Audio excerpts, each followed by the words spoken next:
एक शहर की जनसंख्या 5% चक्रवृद्धि ब्याज और 5% का फ्रैक्शन वैल्यू होता है 1/20।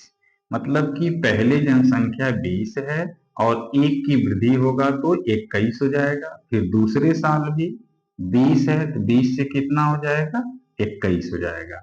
गुणा कर दीजिए तो ये 400 हो जाएगा, ये आ जाएगा 441। क्वेश्चन में कह रहा है वर्तमान जनसंख्या इसके बराबर है 2 वर्ष पहले की जनसंख्या।